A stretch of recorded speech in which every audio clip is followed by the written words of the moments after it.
How's everybody doing today? Welcome to another episode of my Tool Tuesday segment.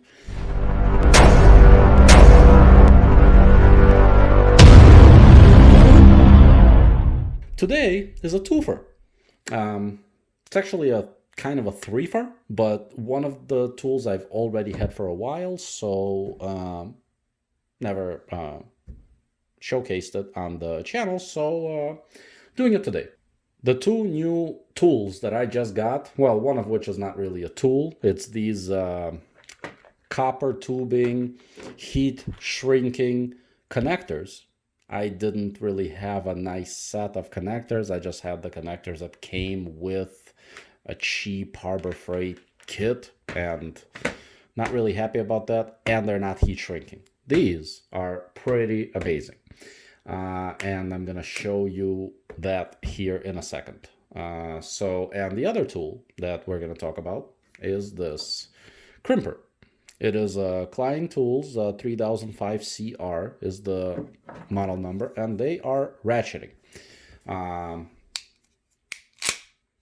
So I got this mechanism back here, and the first few clicks, it secures the terminal, the connector in place, okay?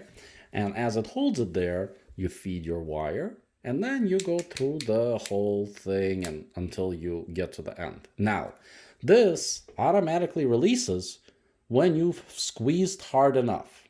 If you have not been working your hands out, it's going to be a little difficult, but it's not that bad, honestly, and I'm going to show you here in a second. I don't really work out, as you've probably seen from my previous videos, but that's not here nor there. It's not that bad, and it's kind of heavy, so it kind of does some of the work for you. You know, when you're squeezing heavy things, they're kind of happy to go where they need to go, but once you get to the very end, the little clip releases, and you're back out. So that's that. Another tool that is, I guess, an honorable mention, because I've had it for a while, is this also Klein Tools Catapult. It says 11063W is the model number. I've had it for a while, so maybe there's a newer model number, but these are pretty cool. I'll show them to you here in a second, but basically, stick the wire in, it cuts it, grips it, and tears them apart, and resets right after. It's got a wire cutter right here. It's for copper wire only. And if you can focus, here is 10 gauge max. All right, there you have it. Those are, and I've been kind of collecting a couple things here and there. Got some not so quality wire from Home Depot, regular 14 gauge copper wire. Got some marine heat shrink tubing from Harbor Freight. I like that they're for marine applications, and it's a nice little package. I needed them anyway just to do my connectors, and they're not bad. They're not bad. I like the fact that they're for marine application. As I said, they are a little bit more expensive, I believe, but you don't want to skimp out on a few cents when you're going to have a secure electrical connection come into contact with water versus some cheap things that may or may not have you covered. Another thing that I just got are these Ding Yuan heat shrink tubing. The reason I got these is because they solder seal the connection, as you can see right on the packaging. I did not really care what the brand was, but I have just recently discovered that they exist. And let me show you a blue one. Is they have, how do I show it to you here? They heat shrink on the sides where you see the blue lines, they heat shrink, and in between, after they shrink, the solder melts, securing the connection. That is pretty cool, and we're going to test it here today. So let's get into some testing. First,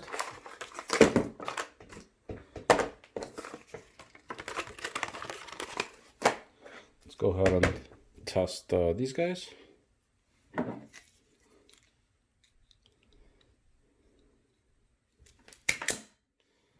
Alright, so that works pretty well. That's a 14 gauge, I already know, but just in case, the numbers are on there. Stick it in there and see if I can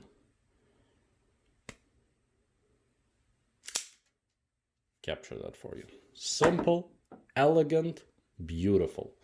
Love it. Love it. If for nothing else, it's sheer simplicity. Now, let's go ahead and use just your regular crimpy. I don't know what the official name is, but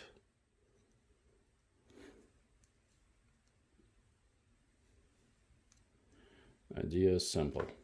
Stick it in. Get it in there. How do I show it to you guys? Maybe use the other hand.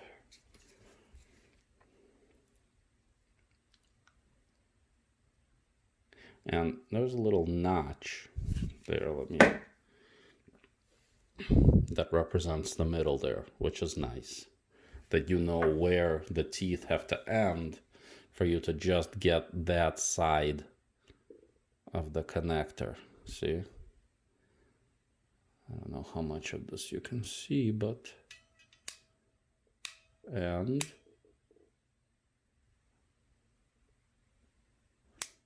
oops, see, it comes out. So now it's holding this thing, and take the wire and stick it in. Okay, now that it's in, you squeeze until it releases, and you have yourself a supposedly perfect connection. Now, before you heat shrink this, as you can see, it's wide open, right? I'm gonna do the pull test. And I can tell you right now, I'm pulling on this as hard as I can. This thing is not coming out. I don't care what you do to it, unless you get like vice grips and like really go to town on this thing. Just regular movement from, you know, wherever you're installing this, it is not coming out. But let's see how the heat shrinking works. It's supposed to be a 3-to-1 shrink ratio. I'm gonna use my drill master from the super fancy Harbor Freight.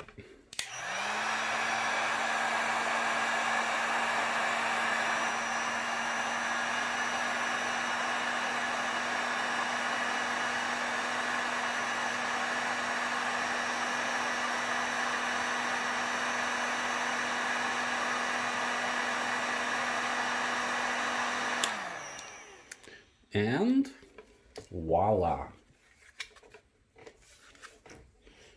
You see that? Drill master is smoking. Oh yeah. Not sure if that's supposed to happen. This might have been the first time I've used this gun. I had to buy a second one because I keep one in another place. This one I got for the house.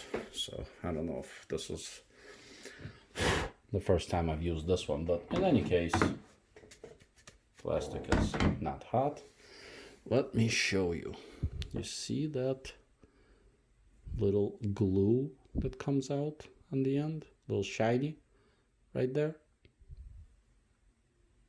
That is how you know you have a watertight connection.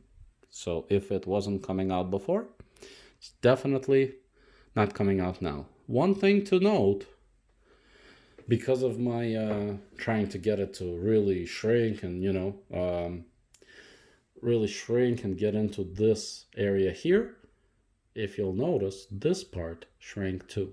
So now, if you don't have both ends in there and you're hoping to do the second one later, that's not going to work. So I would suggest, which you're probably doing this anyway, but just based on my experiment here, I would suggest crimp both sides and then do the heat on both sides together so you don't have this issue.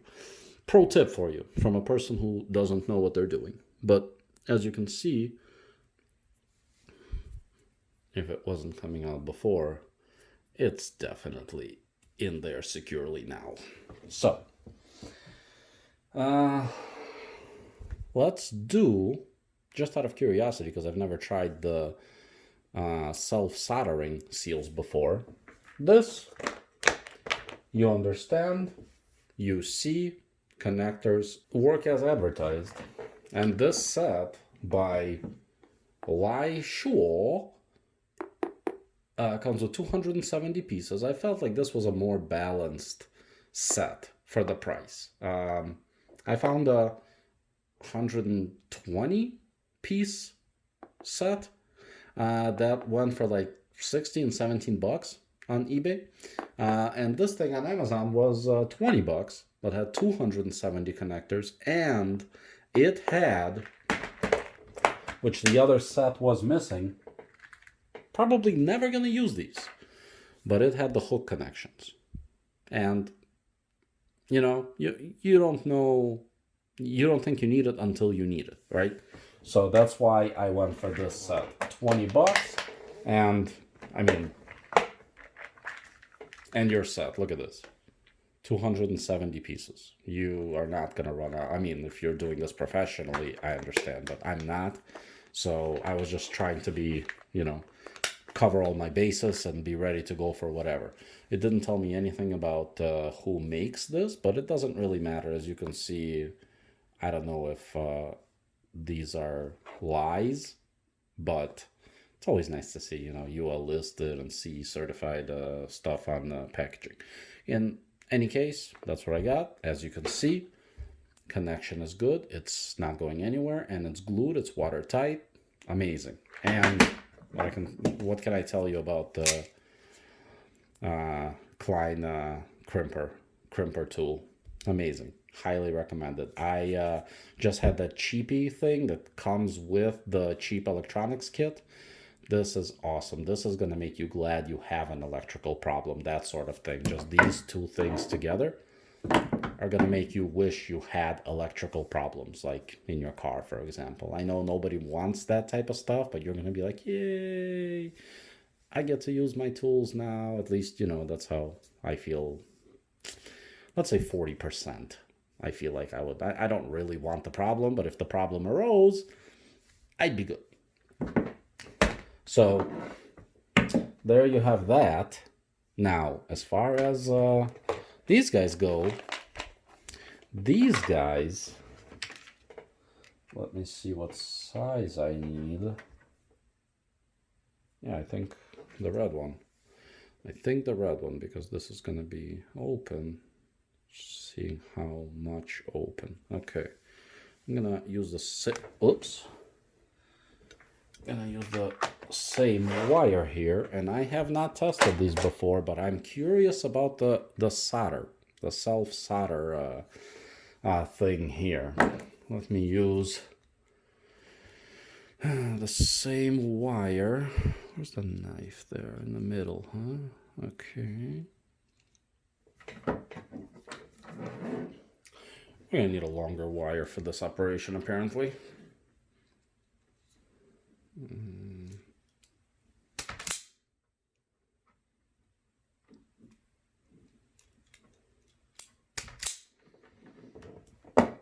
Alright, let's go maybe that much? I don't really know. Whatever.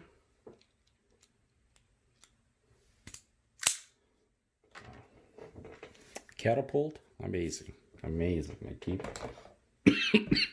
I'm gonna say it 20 more times, just, you know.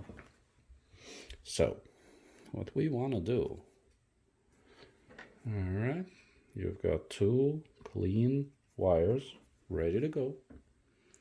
Ready to go. What you want to do, from what I understand, is kind of interlace them some middle over there. See, this one went in, but this side doesn't want to go in. There it goes. Okay. Oh.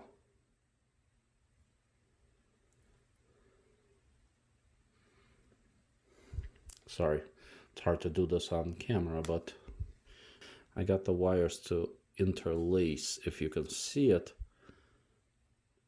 If you can see it right there.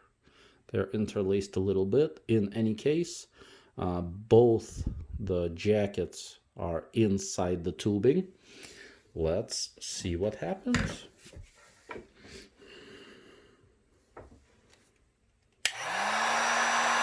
A few moments later. Wire's getting hot. Not hot, but warm. It's kind of taking a good while. I don't know if this is it or what. I was under the impression, I think I'm gonna cut it off there. I was under the impression that the solder was going to spread. But I can tell you, the wire is hot to the touch, and something happened here. Right there, you see that? I wonder why that happened. But in any case, you can see, I don't know if that's steam or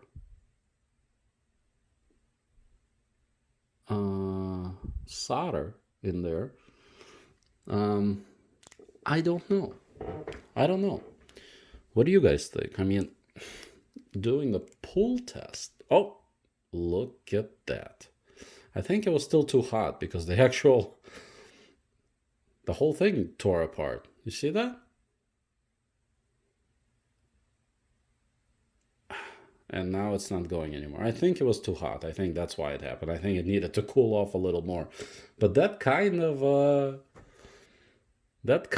makes you think that the crimp connection was a lot better, doesn't it?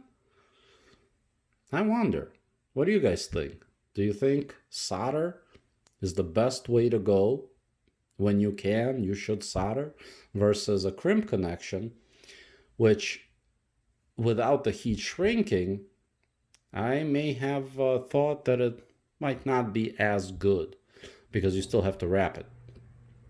But this being a copper tube inside and heat shrinking to make it waterproof,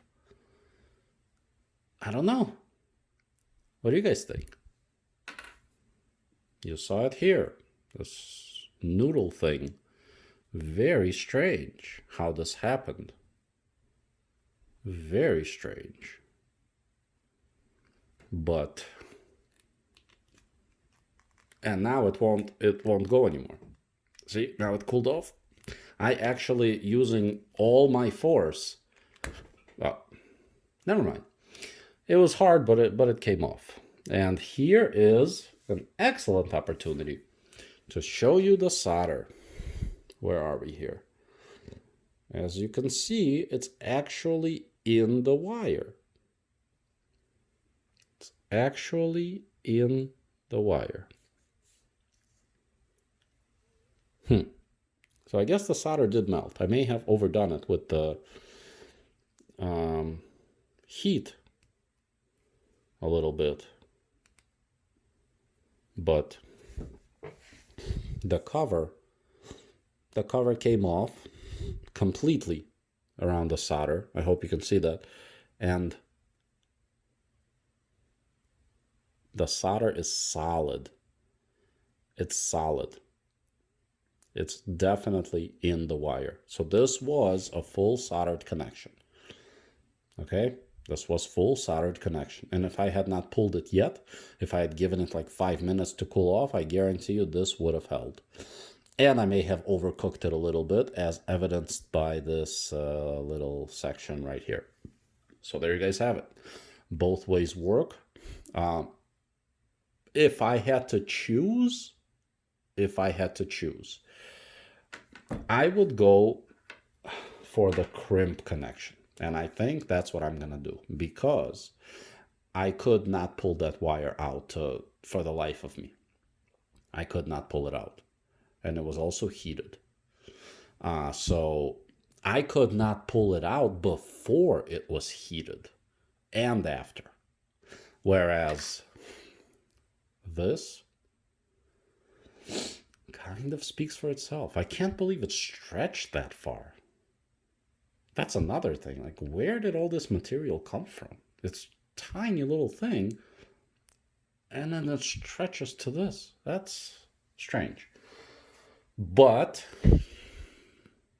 there you have it. There you have it.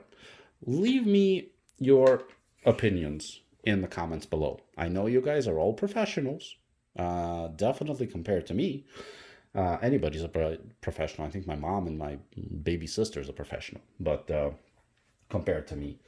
But leave in the comments below what you guys prefer, how you guys make your connections, and what tools do you use?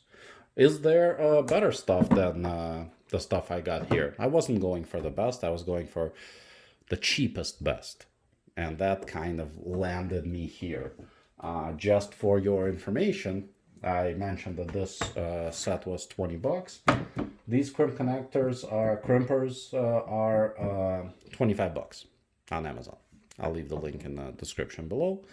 And thank you so much for watching. Please do subscribe so you don't miss all my future Tool Tuesday segments. And I'll catch you on the next one. Peace.